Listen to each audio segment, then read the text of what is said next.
So hopefully by now you've had a chance to look at the initial slides just talking about Picasso and who he is as an artist, okay? What we're going to look at doing now is creating an example of a Picasso portrait using the online dice that's on the screen, okay, or in the slides provided. So you can get that up on your screen and then you can work through this worksheet as you go, okay? I've got an example here on my tablet.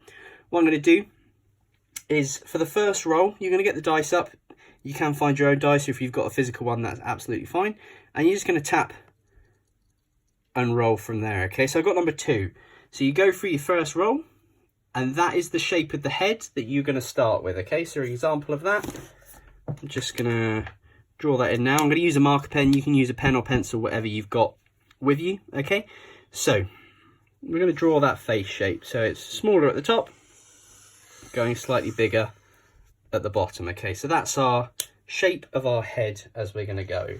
So what I'm going to do now, going for the second roll, tapping again. So I've got a 1 this time, okay? So that is, for the second roll, that is the type of eye that I'm going to draw in there, okay? So I'm going to get my marker again, and I'm just going to put that on that side of the face, drawing out from there.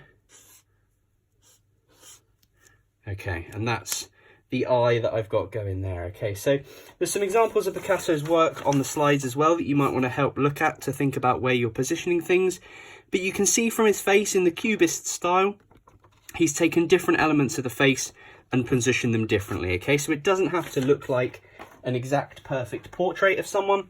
You're just thinking about where the features can go on the face. So for the next eye, we've got a number 5. So going down there, what's that? We got an eye looking like that there. So I'm going to take that eye. You can use these as an example. If need be, you can trace the examples that are on the sheet if you're going to struggle, but they're quite simple line works. It's just about positioning and thinking about different sections as you're going in, okay? So this eye is looking that way, that eye is looking straight on at us there. So for the nose, what have we got? 5 there as well. So the nose is sort of an underneath look at the nose, which I might decide that I want to make really big in the middle of my portrait here. Go in like that. Okay, that's where I'm going with that.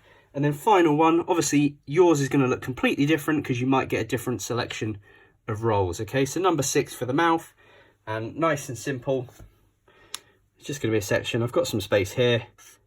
I'm just going to put that in there like that. And that is your Picasso portrait. You may want to do, say, 2 or 3 of these. I'd recommend, if you're at home, maybe do 3 of these. Okay, so 3 different portraits, thinking about how you can put them together and put all the features together. If you can then upload those to Google Classroom so I can have a look, that would be brilliant. Okay, but that's your starter activity, and then if you work through the slides the rest of the way, there's a couple of different activities for you to do at home as well. Okay, so that is for you guys, and have fun with it.